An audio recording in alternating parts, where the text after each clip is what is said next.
Neste momento, Deus, através desta emissora, leva até você mais um programa de fé, com mensagens, hinos e orações a seu favor.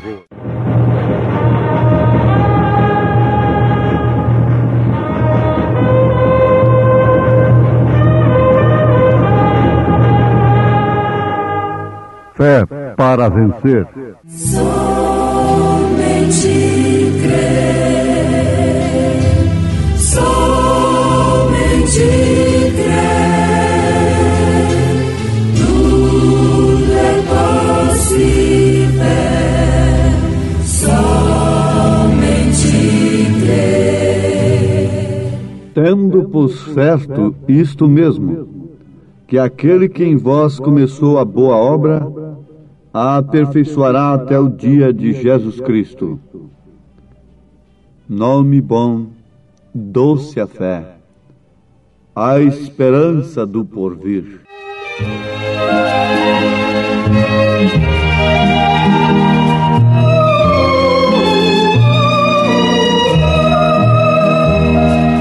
Leva tu contigo o nome de Jesus o Salvador. Este nome dá consolo, seja no lugar que for. Nome bom, doce a fé, a esperança do porvir. Nome bom, doce a fé, a esperança do porvir.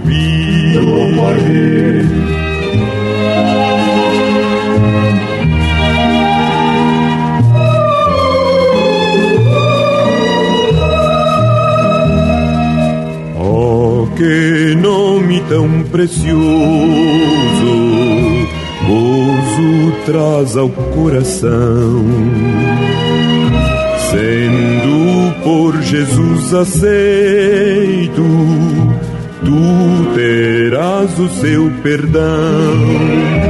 Nome bom, doce a fé, a esperança do porvir.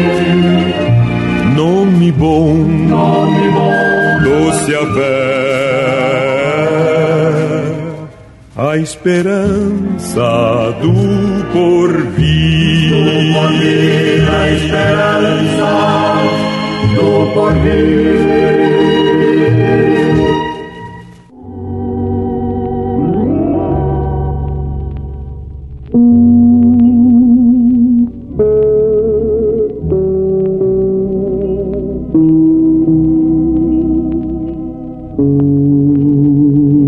Ouvintes, oxalá que todos que cantam e usam o nome do Senhor levassem este nome mesmo em suas vidas, começando pelo seu batismo. Lembrem-se e guardem que Jesus não exigiu títulos, mas exigiu nome. O nome deve ser usado no batismo. E tudo quanto nós fazemos aqui deve ser feito em nome de nosso Senhor Jesus Cristo.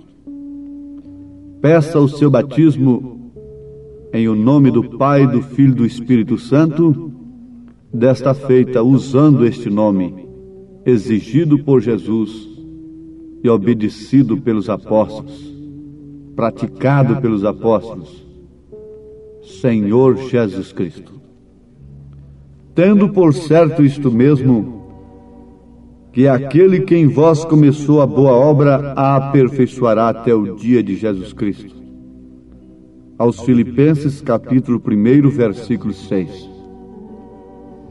São Paulo está dizendo que Jesus aperfeiçoaria uma obra que ele começou.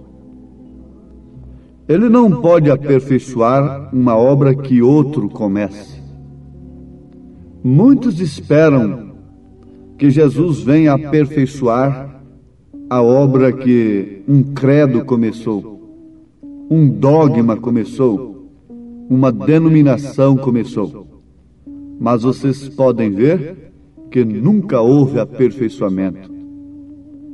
A Bíblia é clara e ela nos mostra que Deus só pode se manter onde Ele começa e onde Ele pode chegar ao fim ali, naquele lugar, naquela pessoa.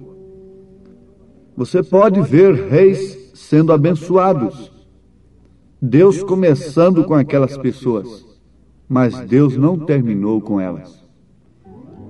Ele é o princípio, Ele é o fim. Eu quero que Ele seja o princípio e o fim da minha vida, do meu ministério. Não importa a maneira dramática, drástica que o meu ministério tenha no seu fim. O próprio Jesus sofreu uma morte escandalosa. Os apóstolos morreram de mortes horrorosas, tiveram fins horrorosos para a razão. Isto não importa. Importa, antes de tudo, sabermos se Cristo tem operado através de nós e se Sua palavra tem sido anunciada conforme ela é. Mas vamos fixar nisto. Jesus só pode aperfeiçoar uma obra que Ele tenha começado. Vamos ler novamente aos Filipenses, capítulo 1, versículo 6. Tendo por certo isto mesmo, que aquele que em vós começou a boa obra, a aperfeiçoará até o dia de Jesus Cristo. Aquele que começou a boa obra, a aperfeiçoará até o dia de Jesus Cristo. Ele começou a boa obra da igreja lá em Jerusalém, com o cumprimento das profecias, da sua própria promessa. A pessoa de Jesus Cristo, o Espírito de verdade, o Espírito Santo, o Consolador, que o mundo não pôde conhecer, não pôde receber, mas os discípulos, os apóstolos eleitos, conheceram e receberam. Ele habitava com eles, mas logo estaria neles, estaria na igreja. O Espírito Santo é a pessoa de Jesus Cristo na igreja. Muito bem, ali ele estava começando uma obra perfeita, mas ele a aperfeiçoaria até o seu dia, até o dia de Jesus Cristo, que João viu no Apocalipse. João diz que estava no dia do Senhor na ilha de Pátimos.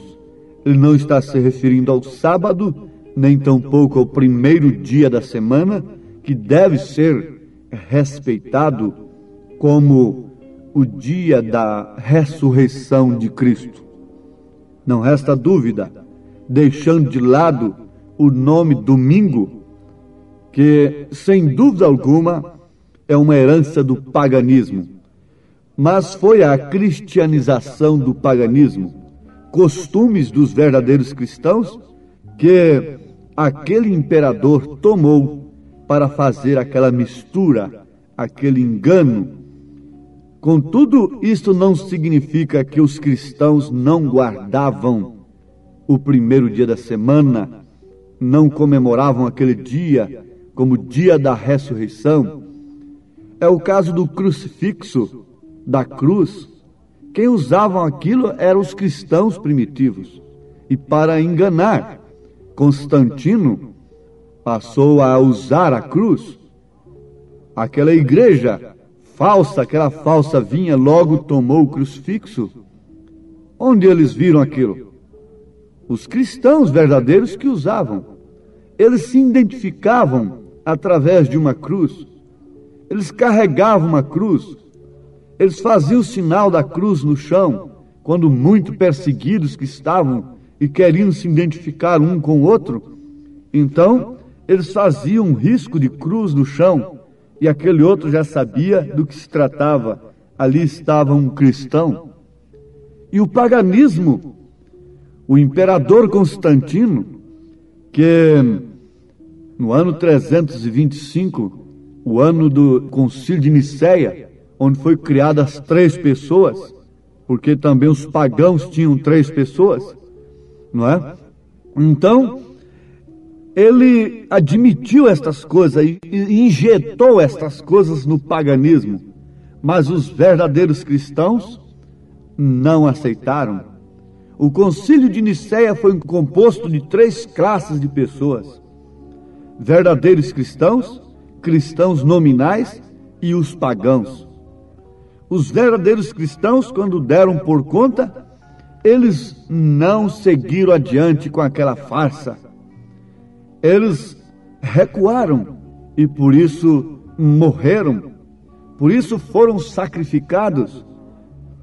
Foi o anticristo do cavalo branco, de Apocalipse capítulo 6, que quem não tem um profeta se engana com este cavalo branco até hoje, não é? Mas ele estava campeando, enganando, montado no cavalo branco. Depois que ele conseguiu, então o que ele fez? Passou para o cavalo vermelho, e agora foi sangue, mas tudo isso importa no aperfeiçoamento da obra de Jesus Cristo. Muito bem, amados, vamos adiante. O profeta desta era dá muito valor à perfeição, porque a palavra de Deus exige a perfeição. Deus exige a perfeição. Nenhuma pessoa sem ser perfeita pode estar no rapto, pode estar no arrebatamento, pode entrar no reino dos céus. Mas isto é demais. É demais, sim, não resta dúvida. O que é impossível para os homens é possível para Deus. Por isso nós precisamos de Deus em nós, para realizarmos o impossível, para alcançarmos o impossível. Eles foram a Jesus. Eles chegaram-se a Jesus através de muitos sacrifícios. Ela, que sofria de um fluxo de sangue há 12 anos, perdendo a sua vida, coisa impossível para a medicina, foi alcançada em Jesus. A ressurreição da filha de Jairo, impossível para aqueles mensageiros da razão, da morte, foi alcançada por Jesus. A ressurreição de Lázaro, coisa impossível para Marta, apesar de crer na ressurreição, mas era impossível a sua ressurreição naquele dia, naquele momento, foi alcançada em Jesus. Oh, minha irmã, meu irmão, há muitos que estão incrédulos dentro da mensagem no tocante à fé perfeita, no tocante à perfeição. Irmão Brana, o profeta desta era, na mensagem Estatura de um Varão Perfeito, parágrafo 258, ele diz: o entende você? Todos estes que morreram através das eras nos estão esperando e estão dependendo de nós. Então esta igreja Laodiceia tem que chegar à perfeição para poder chegar à ressurreição. E ali estão aquelas almas debaixo do altar, esperando que esta igreja chegue à perfeição. Porém, quando Cristo em verdade vem, e você notará que esta igreja vai diminuindo mais e mais, e em verdade é muito mais estreito do que está aqui no desenho da estatura do varão perfeito, porque no fim chegará até como a ponta de uma agulha, e a igreja, sendo uma minoria, tem que chegar ao lugar onde seu ministério será da mesma classe que foi no princípio. Porque quando volta esta pedra coroadora, a pedra de coroa, as pirâmides têm uma pequena abertura onde se assenta a coroa. A pedra de coroa é Cristo.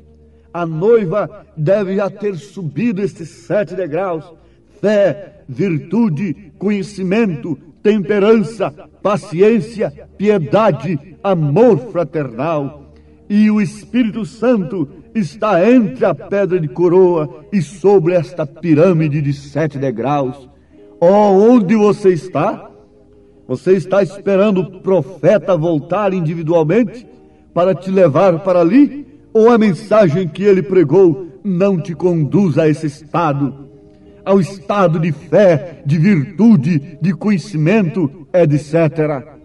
Se a mensagem que o irmão Branham pregou não lhe tira do ridículo, não lhe tira da razão, não lhe tira destas coisas baixas, deste nível tão baixo, se ela não é suficiente para levar a águia filha para as alturas, então o que mais a levará?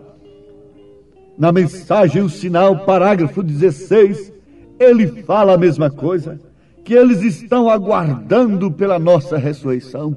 Inclusive, o próprio profeta, ele é um dos santos que dormem, é um dos que será ressuscitado com os santos, e ele aguarda com todos os santos a nossa perfeição.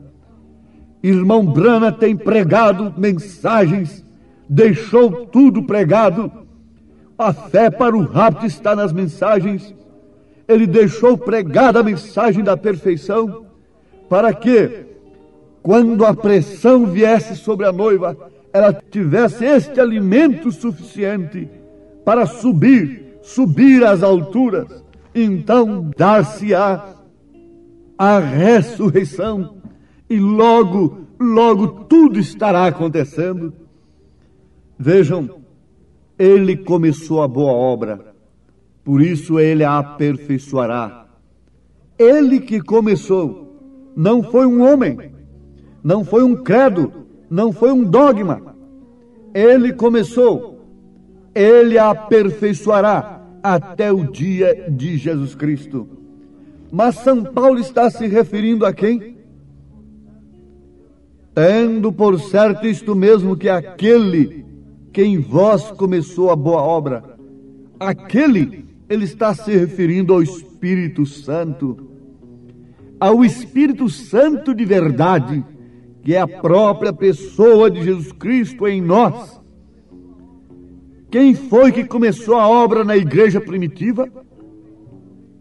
Não é um homem em você, irmã. Não é uma pessoa em você. Não é um terceiro em você. Não é um segundo em você. Mas é aquele que começou a boa obra. Você diz, antes eu fumava e conheci o evangelho na denominação, deixei de fumar. Antes eu prostituía e conheci o evangelho na denominação e não prostituo mais. Antes eu roubava, antes eu bebia, e depois que eu conheci o evangelho na denominação, não fiz isto mais. Na verdade, ele começou a obra. Ele começou a obra, como a vida estava naquele caniço do trigo, naquele sistema. Então agora está na semente original. Ela não está mais no caniço, não está mais no sistema. A semente não pode ficar ali grudada naquele sistema, dizendo, não foi ela que me deu a vida, foi através dela que eu alcancei isto e aquilo, eu alcancei a seiva. Não, ela amadurece, e sem pena alguma, pela própria obra da natureza, ela tem que sair dali, sair da palha para ir para o celeiro, porque a palha será queimada, a palha irá para o fogo, a semente somente irá para o celeiro. Se você é semente de trigo, você irá para o celeiro. Se você é apenas uma palha que encobre o trigo, você irá para o fogo. Você não pode, de maneira alguma, pensar em estar no arrebatamento, no rapto, se simplesmente tem se conduzido dentro de um sistema. Deus tem que lhe tirar para lhe aperfeiçoar. Deus tem arrancado você das garras do inimigo. Não foi o homem que começou a boa obra de te libertar, foi o Espírito Santo, foi Cristo. Agora, se você não quer ir adiante, Ele vai. Ele lhe deixa ir, ele prossegue com os seus, ele prossegue com aqueles que têm aceitado e ouvido a sua voz para a perfeição através da palavra. Os apóstolos sofreram, e quando eles estavam pensando naturalmente que teria um fim aquele sofrimento, ele veio, na verdade. É que eles passaram, o fim veio através da morte, do desaparecimento físico. Mas qual foi o rastro que eles deixaram? Qual foi a doutrina que eles deixaram? Vejam, comece do Pentecostes e vá com os apóstolos até o fim. Veja se eles deixaram 3 pessoas impregnadas nas cabeças. Veja se eles deixaram batismo nos títulos impregnado na cabeça dos crentes. Analise a história e veja de onde nasceu isto. Mas tudo isto é começo. Vamos ver o fim. Vamos ver o curso. Paulo ensinando as mulheres. Paulo ensinando os homens. Paulo dando a condição dos obreiros. Paulo ensinando daqui. Paulo ensinando dali. Logo lá no fim ele diz: combati um bom combate, acabei a carreira, guardei a fé, desde já está preparada uma coroa que o Senhor justo juiz dará a mim, mas não somente a mim, mas a todos quantos amarem a sua vinda. Lá no deserto, muitos passaram pelo Mar Vermelho, muitos tomaram da água da rocha, mas não passaram por Jericó, não entraram na terra prometida. Quantos já passaram alguns anos pelo Mar Vermelho? Quantos já tomaram da água da vida, mas não quiseram ir adiante, estagnaram-se, organizaram-se, deram ouvido a Balaão, deram ouvido à doutrina de Balaão, e por isso têm se perecido, têm prostrado no deserto. Não, vamos adiante, não pare onde você está. Vamos, a fé perfeita, a estatura do varão perfeito. Oh, foi Cristo que começou a boa obra em mim, então Ele quer terminar, Ele quer fazer o acabamento. Ele é o arquiteto, Ele é o construtor, e Ele quer fazer o acabamento da sua casa, do seu edifício. Ele começou no alicerce, Ele levantou as paredes, Ele agora está na fase do acabamento, e você vai aceitar isto? Ou então você deixará que o mundo orne sua vida? O mundo quer ornar a vida das pessoas como cristãs. Caim ornou o seu altar. Caim pôs o de melhor que ele tinha no altar para Deus. Não é o que o mundo está fazendo, mas esta não é a perfeição de Deus. A beleza do homem não é a beleza de Deus. A beleza da igreja é o caráter cristão. Abel não tinha beleza, Abel tinha a revelação. O sacrifício de Abel combinou com o plano de Deus, e ali estava, desde o princípio até o fim, o que causa a perfeição. Uma vida revelada, uma vida separada. Ó Deus eterno, te rogo pela tua graça, que o Espírito Santo termine, complete a obra da perfeição em cada ouvinte amado, e que haja salvação, que haja cura divina, que haja poder, Senhor, ao ouvir estas palavras em cada vida, Senhor. Haja o poder de Deus manifestado em nome de Jesus Cristo. Amém, Senhor. Amém.